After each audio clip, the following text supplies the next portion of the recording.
So as a lot of you guys know, I am like a recovering SJW myself, and I guess,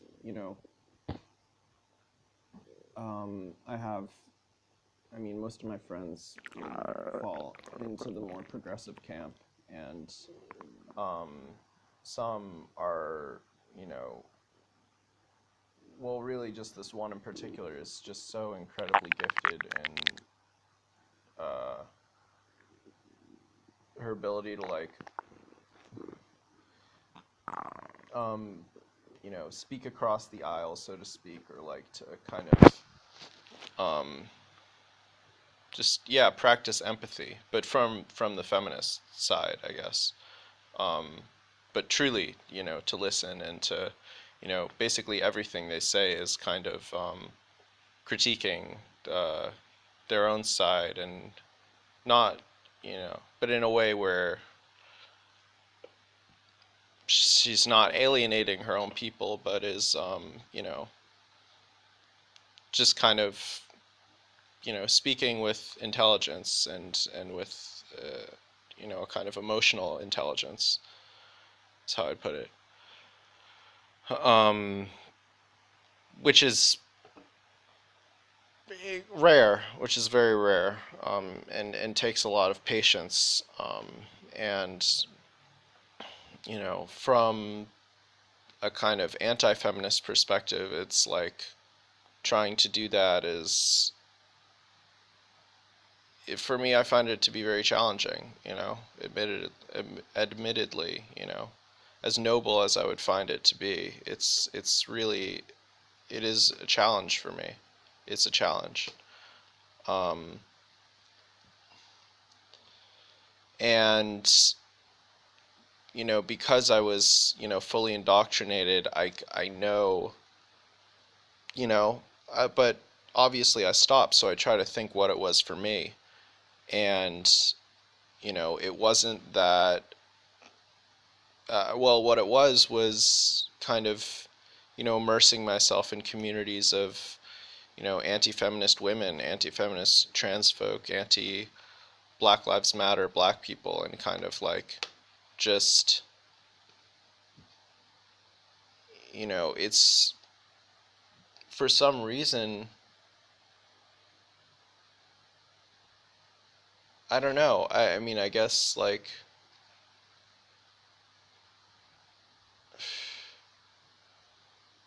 I have no idea why for so many people, you hear, a hardcore leftist, progressive trans person or even non-trans person speak about, trans issues from that perspective, and you feel like you have to listen to them because you're not trans, but you discount other trans people that disagree with them, you know? So it isn't just that, it isn't just the identity, it's also the, you know, it's not just the identity that you're listening to, because if it were that, you could hold any political viewpoint and find someone of any identity category that agrees with that. So it's, you know, but but but still, like, so I don't know how to get around that. What will make people say, yeah, I am a man and I am white, so I don't know what it's like to be a woman. I don't know what it's like to be black. I don't know what it's like to be trans, or gay even, but that doesn't mean just listen to the left, the people on the left from these places, because that still is,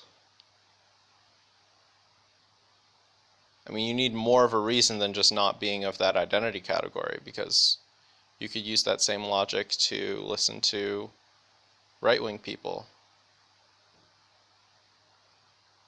Um, it's like a totally illogical thing that people do, and that I did.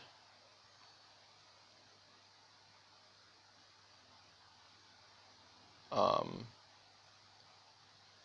and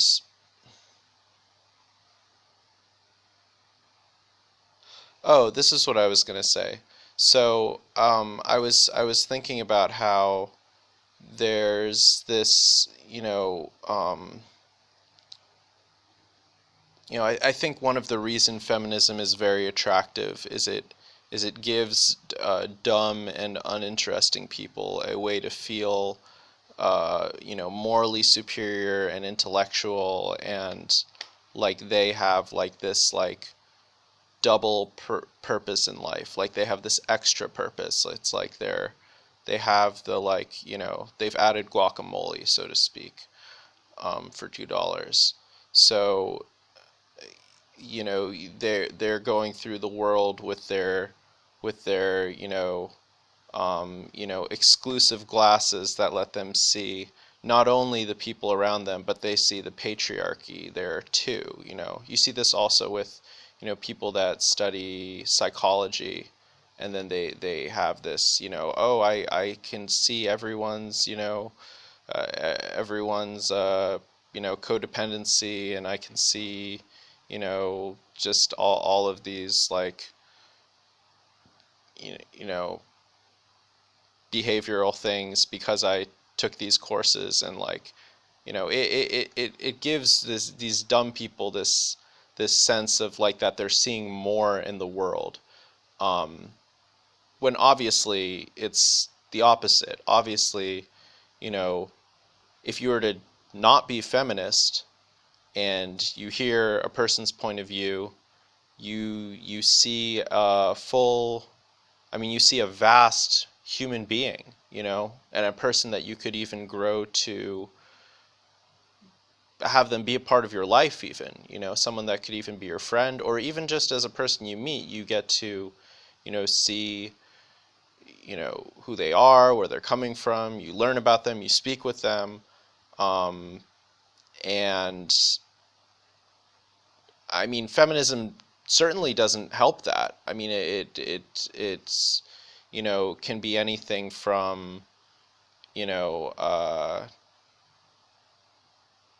I'm trying to think of what the best case scenario is. I mean, the best case scenario is you're fighting with your feminism to see someone as a person, and then the worst case, the much more common scenario is you just say Nazi, you know, muted, blocked, you know, put on blast, totally stripped of being a human being, dehumanized, like, the same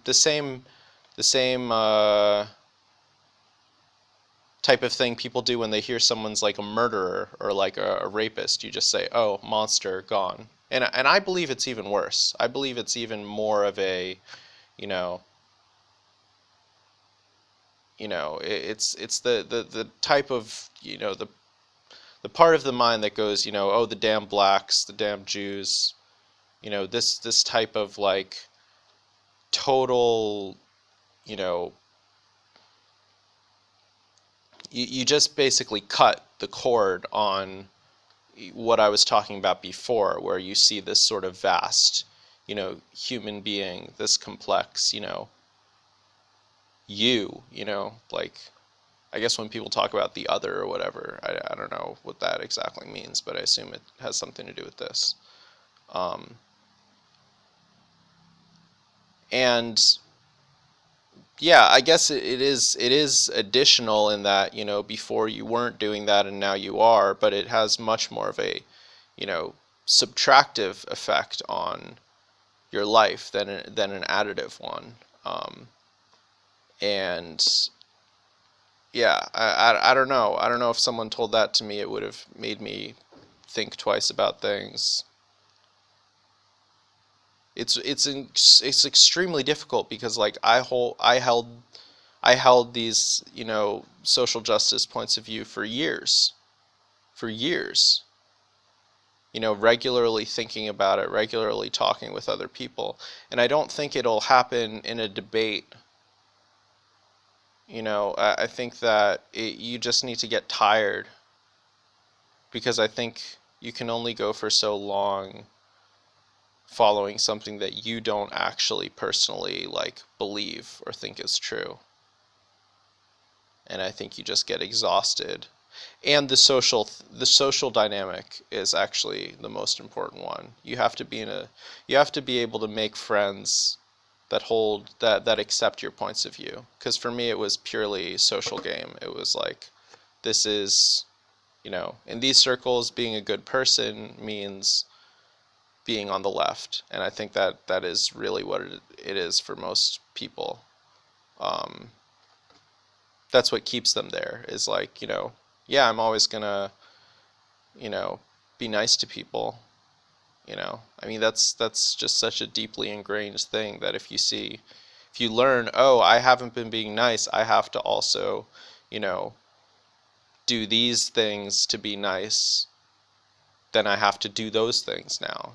And I was just ignorant about it before. Like it's a very, it's a story that makes a lot of sense to come into, like, especially as you're getting a little bit older and you sort of want to, prove to yourself that you're becoming older, that you are learning and growing. It's like, this is a very, perfectly packaged, like, oh, you want to, improve as a person? Here, you can now, like, fight for women's rights, and this is how you do it, and this is what you should do, and you take this on, and then you have the, that.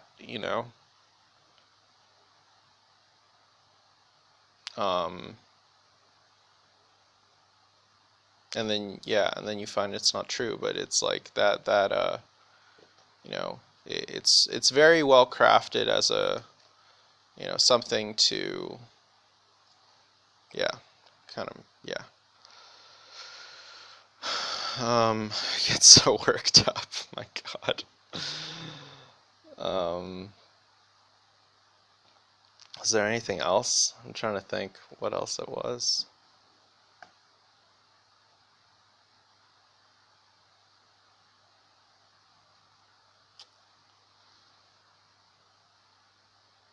There's so many. Like, again, my goal isn't to like point out, flaws, and because it's not it's someone was saying that it's has to do with narrative. It doesn't have to do with logic. It's functioning on a completely different set of rules, so it doesn't make sense to argue, you know, the logical parts of it. Logic is not the right word to be using here, but yeah.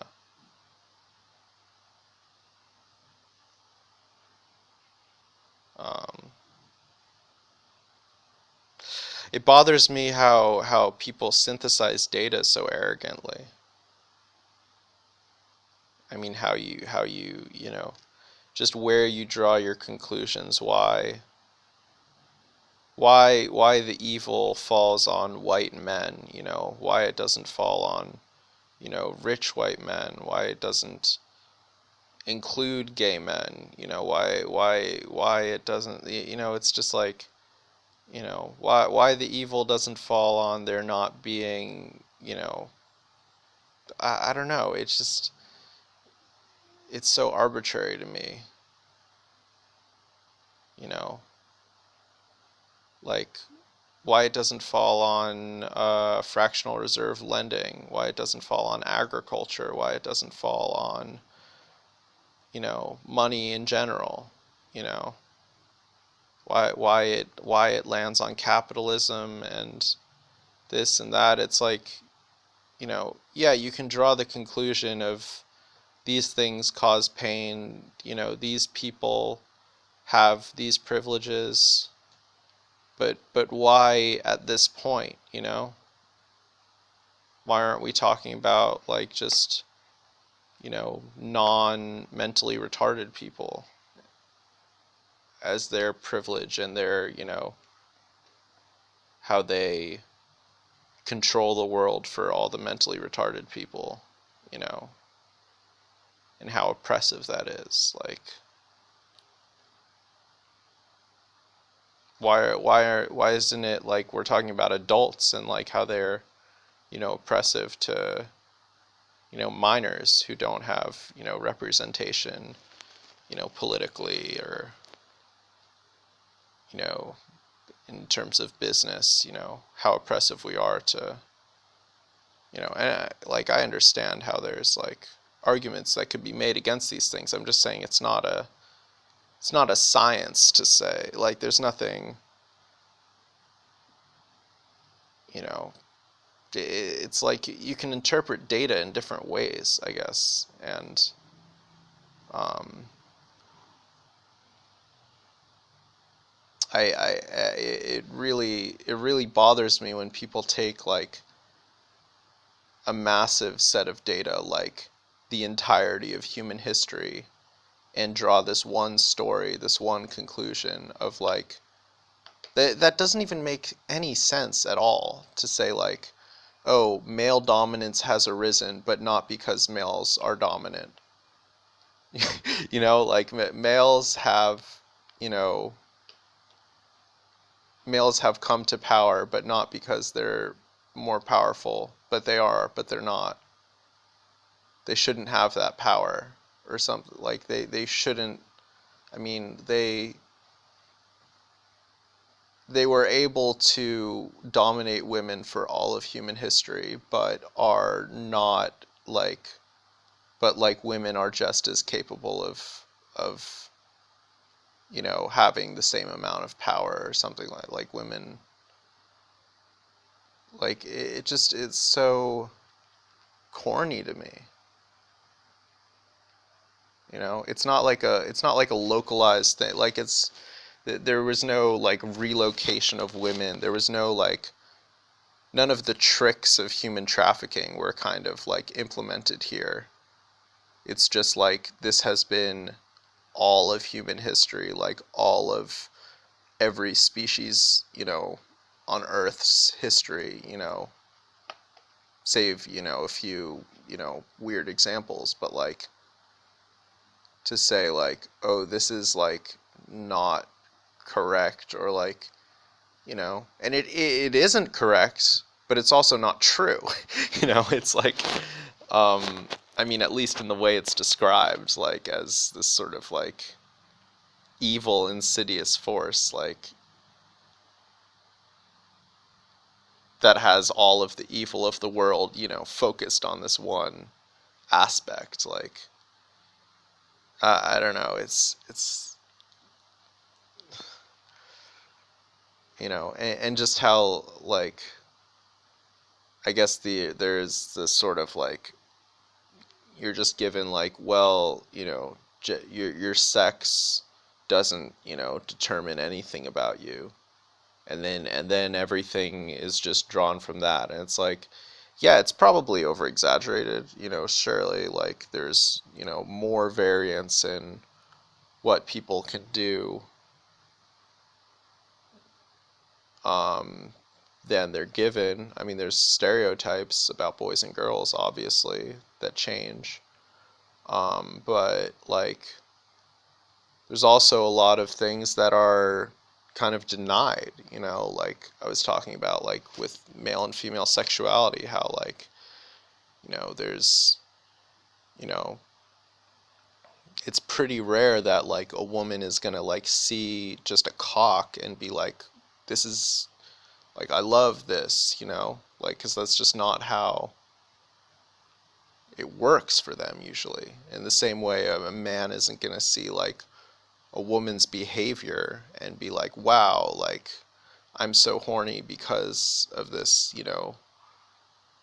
woman's actions, like without, being attracted to her physically. Like that's just like, it's not impossible, but that's rare, and things like this. I mean, um, and there's other like better examples of that too. I didn't plan this video. Um, so yeah, I guess that's the like continuing thing I'm trying to do, is try to like maintain an empathy, try to like actually speak in a way where like, You know, and normally I would be saying something like, I want to have a dialogue. I don't want to like just change people's minds or whatever. But it's like, you know, I don't think it's a personal attack to, especially in the case of male feminists. Like, it is not a personal attack to like try to change a male feminist's mind, because that's not who they are. You know, it's not. There's no man that holds his identity in feminism. It's always like a, you know, a learned thing, you know, and something that he hates. I mean, it's a burdensome thing that like, you know, he's maybe not trying to look for ways to get rid of it, but it's certainly not like something that brings joy to his life, you know. And I don't mean like loving and listening to women. I don't mean that. I just mean like the sort of like picking out of specific women that hold a certain political viewpoint and kind of like holding that over your own intelligence and insight. You know, that's what is, you know, causes distress in a person. You know, when you're kind of like denying your own sensibilities because of, you know, what you call your blind spot, but you're not actually like taking into account all the other things you're blind to, like all the different women and all their different perspectives, etc. Okay. Thank you.